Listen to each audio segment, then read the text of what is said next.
Did you know Afghanistan has experienced unprecedented economic growth during the last 14 years?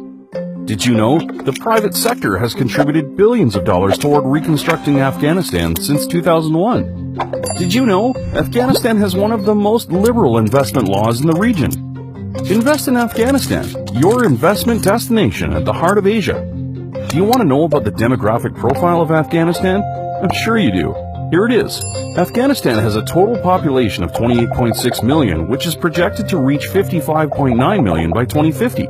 51% of the population is male and 49% female, which makes it one of the world's most gender-balanced countries. 46.3% of the population lives in urban areas. Afghanistan, in fact, has a young population, with 47% under 15 years old, 51% between 16 and 65 years of age, and only 2% over 65. Only 2%, huh? We are such a young country. How about the economic profile of Afghanistan? Well, here you go. Afghanistan has experienced unprecedented economic growth, with the GDP of the country increasing from $2.2 billion in 2002 to $22.2 billion in 2015, with an expected growth rate of 5% in 2016.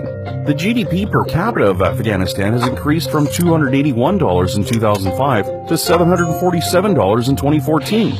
The services sector of the economy contributes 51% to total GDP, agriculture contributes 24%, and manufacturing contributes 20%. Afghanistan is a consuming economy, with the total value of imports exceeding $7.7 billion and total exports exceeding $570 million. Did you know that Afghanistan has an improving infrastructure? You heard it right. Currently, there are 8 functional industrial parks in the provinces of Kabul, Herat, Kandahar, Balkh, and Nangarhar.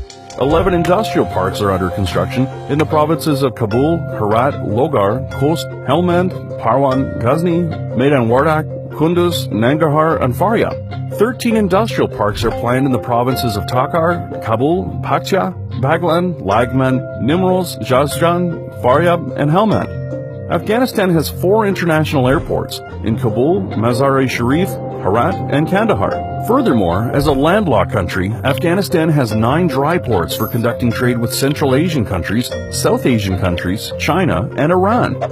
Wait, there's more.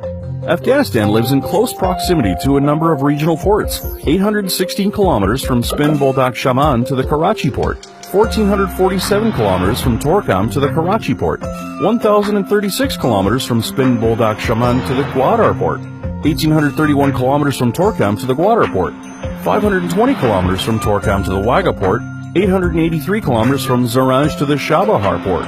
These routes connect you to the regional and international markets. Now, here is a response to your question, why invest in Afghanistan? Afghanistan offers increasing demand for high-quality goods and services, strategic location connected to 2.6 billion people in the region, liberal investment laws, a flexible tax and duty regime with a mere 20% corporate tax, the right to 100% foreign ownership of registered companies, no restriction on profit repatriation, a free market economy led by private sector initiatives, ever-improving infrastructure, preferential trade agreements with India, China, Europe, and the United States. So where do you want to invest in the Afghan economy? Here are some ideas. The agricultural sector. 85 to 90% of the population in rural areas is engaged in the agricultural sector, which contributes to 24% of the total GDP. The mining sector. Afghanistan's mineral wealth is worth $3 trillion with over 1,400 different types of minerals. The energy sector. Afghanistan has the capacity to produce 23,000 megawatts of hydropower, 4,000 megawatts of electricity from biomass, 158,000 megawatts from wind energy, 3,500 megawatts from geothermal energy, and we have an average of 300 sunny days per year to produce solar energy. The manufacturing sector. At present, more than 90% of consumer goods are imported. Let's change that. The health sector. Annually, more than $800 million worth of pharmaceutical products are imported, and $300 million leaves the country every year to pay for medical treatment abroad. The construction sector.